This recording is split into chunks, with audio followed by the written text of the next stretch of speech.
Orofacial Myofunctional Therapy. Hello and welcome to the course, Orofacial Myofunctional Therapy. My name is Martha Macaluso. I am an orofacial myofunctional therapist and a registered dental hygienist. I also teach dental hygiene clinic at New York University College of Dentistry. I have designed this course specifically for you so that you can get a better understanding about what myofunctional therapy has to offer and what it's all about. I hope you enjoy the course.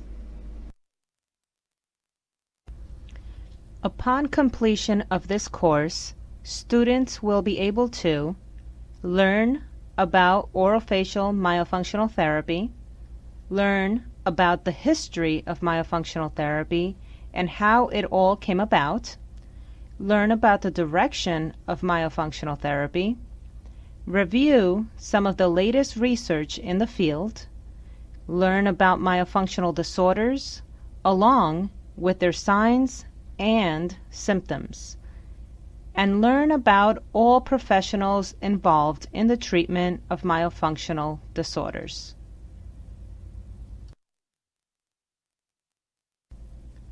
Orofacial myofunctional therapy is defined as the neuromuscular re-education used to correct the improper function of the tongue and facial muscles that are used at rest, for chewing, and for swallowing. This definition was acquired from Joy Moeller, whom is the guru in the field of orofacial myofunctional therapy, and this could not have been defined any better.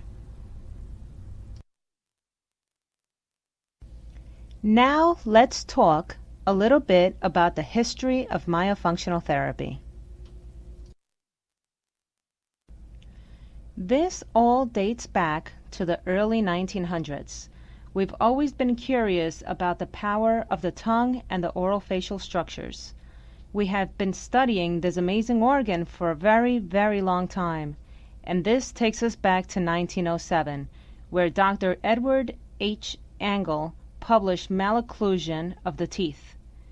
He was one of the first to recognize that the tongue's resting posture could be an orthodontic obstacle if not on its correct posture.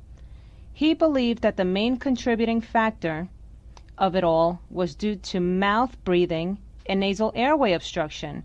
He also was one of the first to recognize that deleterious oral habits, which are constant, could also contribute to malocclusions.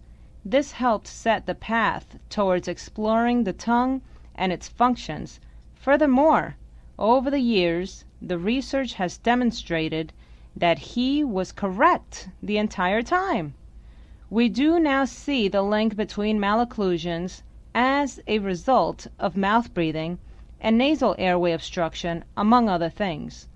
We also have seen over the years that form influences function and vice versa, and that deleterious oral habits, such as thumb sucking, can also contribute to malocclusions along with cascading oral and overall health effects. Another historical figure in the field of orofacial myofunctional therapy was Dr. Alfred R. Rogers. In 1918, he stated that there could be an alteration of the orofacial muscles with a series of orofacial exercises in order to develop tonicity and proper muscle function. He was also the first to believe that an improper balance of the orofacial muscles could impinge upon proper occlusion of the teeth. Over the years, research has demonstrated to us that orofacial exercises do have the ability to bring a harmonious orofacial balance between the tongue and the orofacial muscles. As we can see, these two main figures in the field of myofunctional therapy has set the stones for further research and development of myofunctional therapy.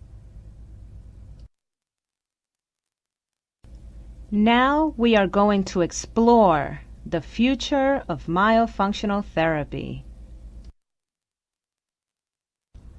Myofunctional therapy has been growing tremendously worldwide throughout the years, and it continues to grow thanks to educational groups such as the Academy of Orofacial Myofunctional Therapy, which is also known as the AOMT, and the International Association of Orofacial Myology, also known as the IAOM.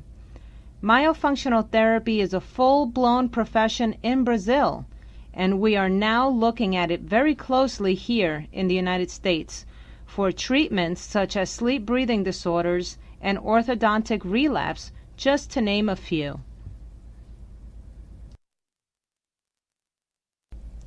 Now, let's explore some of the newest research in the field of myofunctional therapy. Here we see a research case report conducted by Correa et al., titled Myofunctional Therapy Applied to Upper Airway Resistance Syndrome, a case report. The objective of this case report was to verify the effect of myofunctional therapy in a case of UARS, or Upper Airway Resistance Syndrome, in relation to morphological and functional aspects of the stomatognathing system, anthropometric data, and quality of sleep.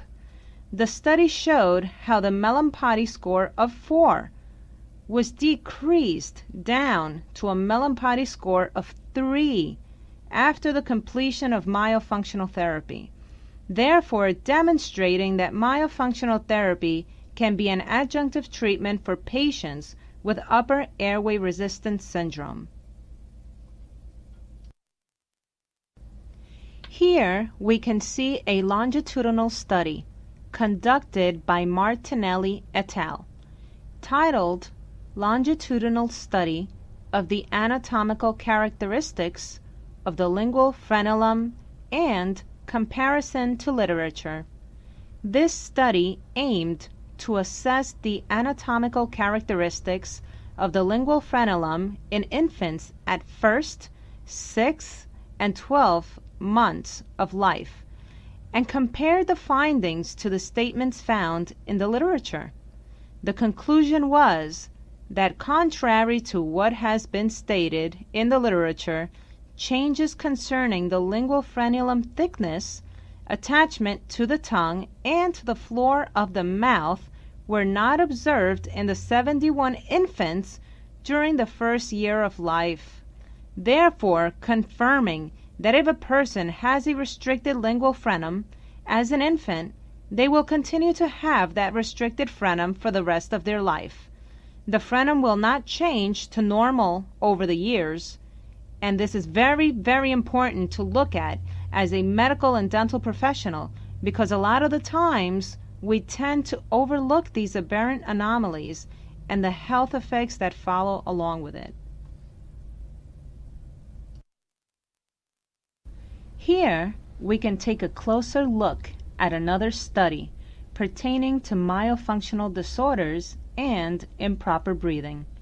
This study conducted by Pereira et al., titled Myofunctional and Cephalometric Evaluation of Mouth Breathers, aimed to evaluate the changes in the facial morphology detected in a group of mouth breathers compared to a group of children with the same age who were predominantly nasal breathers, as well as myofunctional changes occurred in the mouth breather group.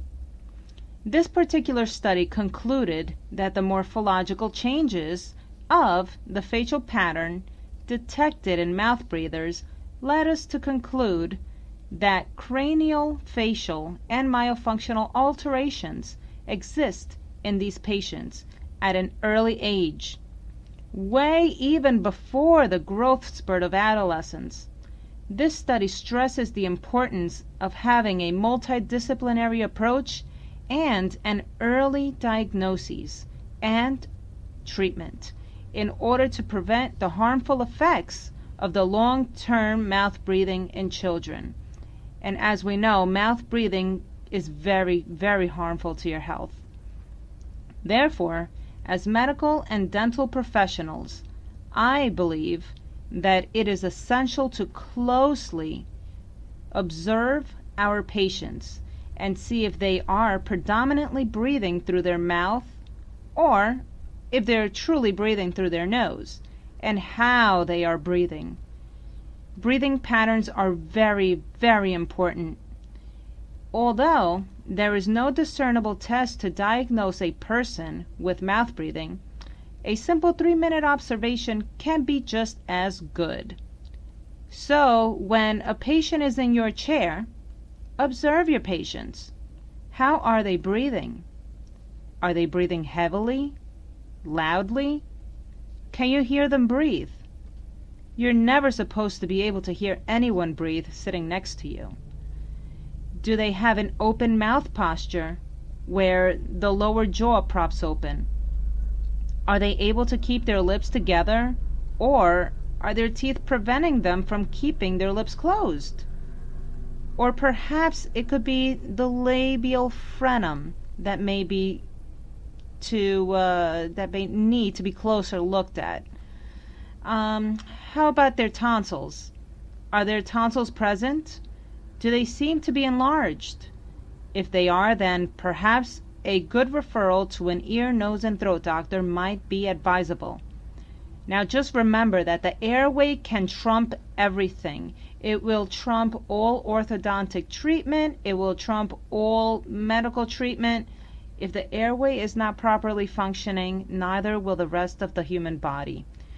Make sure to make a good, thorough observation of your patients for better health of your patients.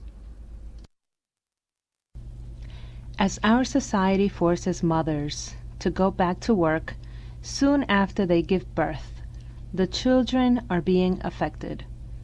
The lack of breastfeeding is contributing to a lot of these orofacial myofunctional disorders. The breast of the mother aids in the proper shape and development of the baby's orofacial structures.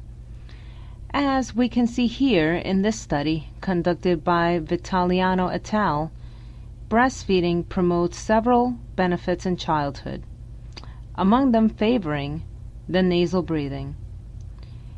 The study concluded that mouth-breathing children were breastfed for a shorter period of time and had a history of deleterious oral habits when compared to nose breathers. Therefore, it is essential to educate those new moms out there about the importance of breastfeeding.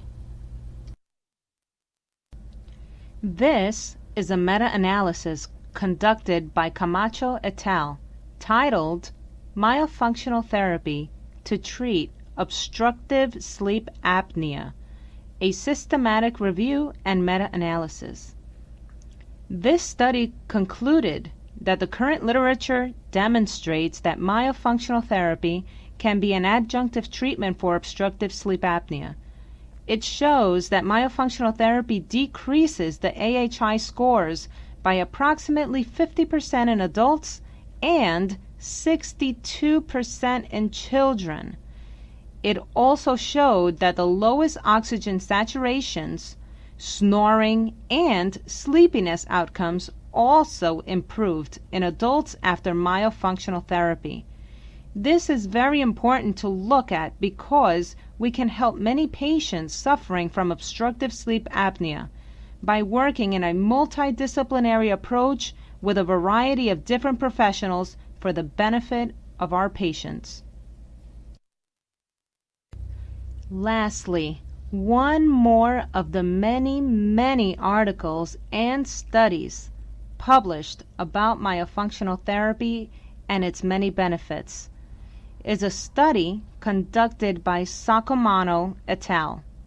This study, titled Patients Treated with Orthodontic Myofunctional Therapeutic Protocol. The aim of this study was to report 3 cases that needed myofunctional and orthodontic treatment, and the good results achieved after the therapy.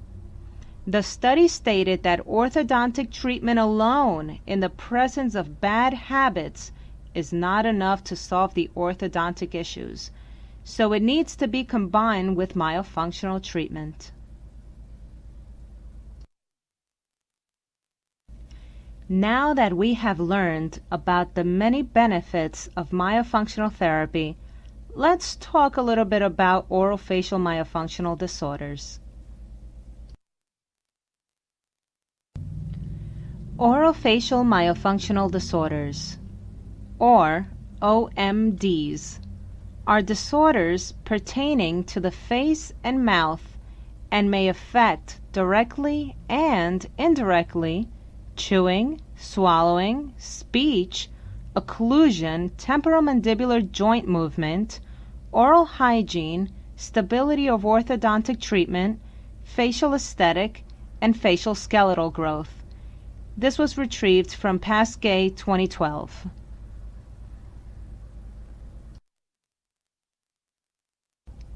There are many signs and symptoms related to OMDs.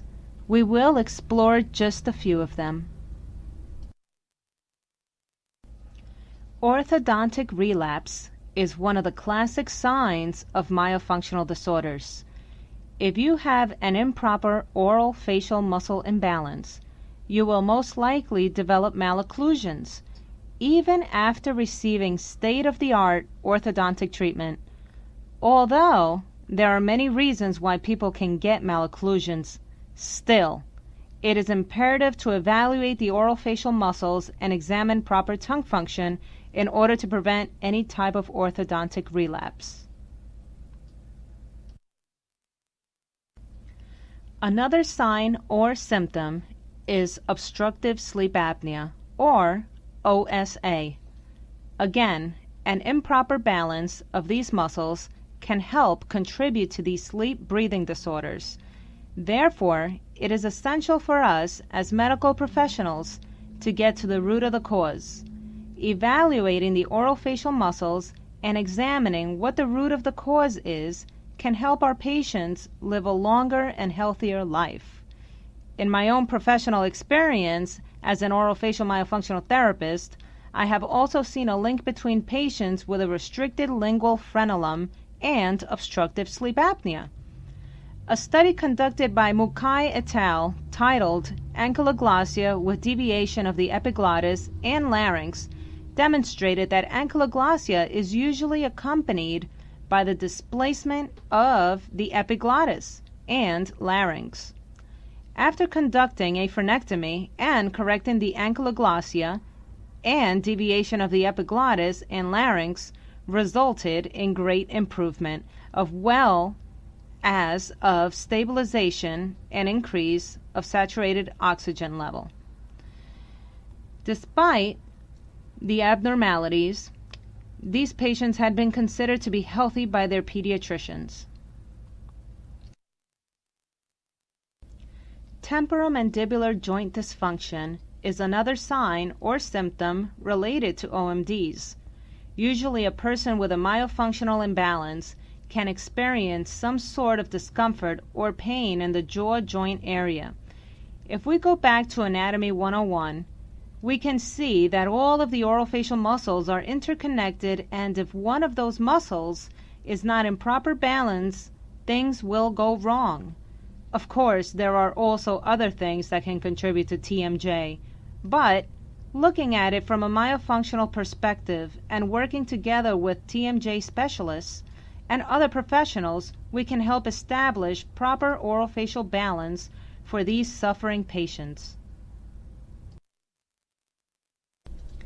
Habits play a major role in OMDs. Nail biting, as you can see, can contribute to some sort of a malocclusion, as well as thumb sucking.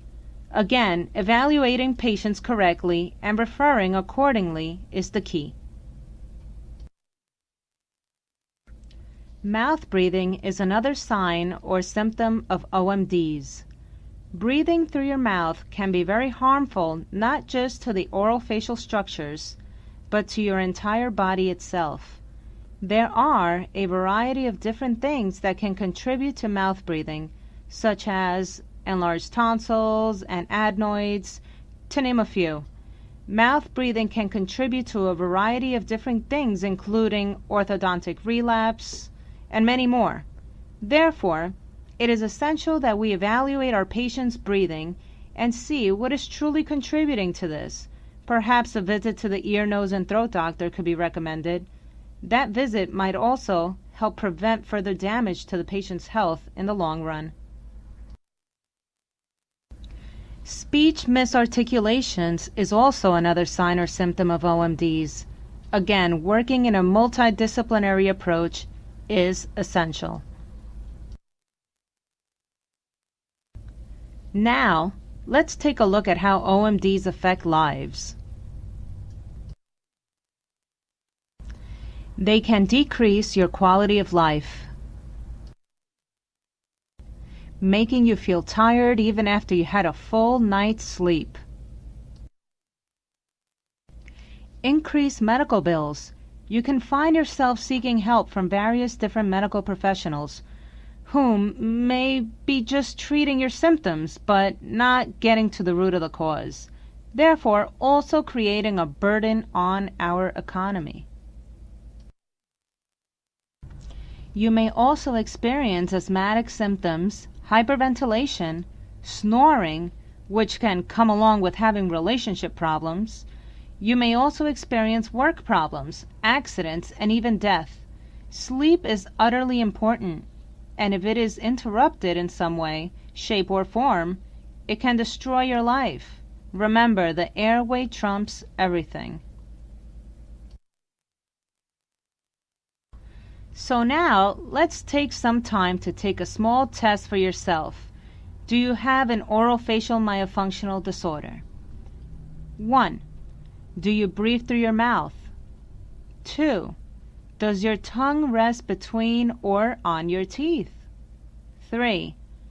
Does your tongue rest on the floor of the mouth? 4. Do you suffer from headaches? 5. Do you suffer from jaw pain? 6. Do you drool? 7. Do you snore? 8. Does your tongue push onto your teeth when you swallow? 9. Do you have any bad habits? 10. Do you have difficulty swallowing? Now, if you have answered yes to more than 4 of these questions, you may need to seek professional help from a myofunctional therapist. Now that we are familiar with myofunctional therapy and orofacial myofunctional disorders, let's take a good look at some of the professionals that are involved in the treatment of the ailments contributed due to these disorders.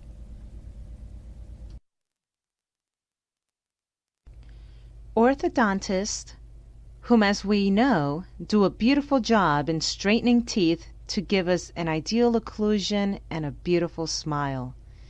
Many of times these doctors can be blamed by their patients for their orthodontic relapse. The patient may say, "You did not do a good job on me. My teeth are crooked again," when in reality the orthodontist did a fantastic job.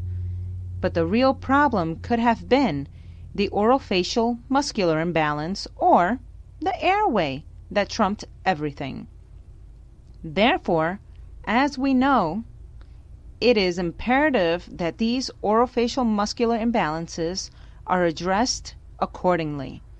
Addressing these muscular imbalances at an early stage can help prevent future issues pertaining to the orthodontia. The ear, nose, and throat doctor, or ENT, also plays a pivotal role in the treatment of these disorders by closely examining the ears, the nose, and the throat of patients and making sure that there are no obstructions that can be contributing to these myofunctional disorders.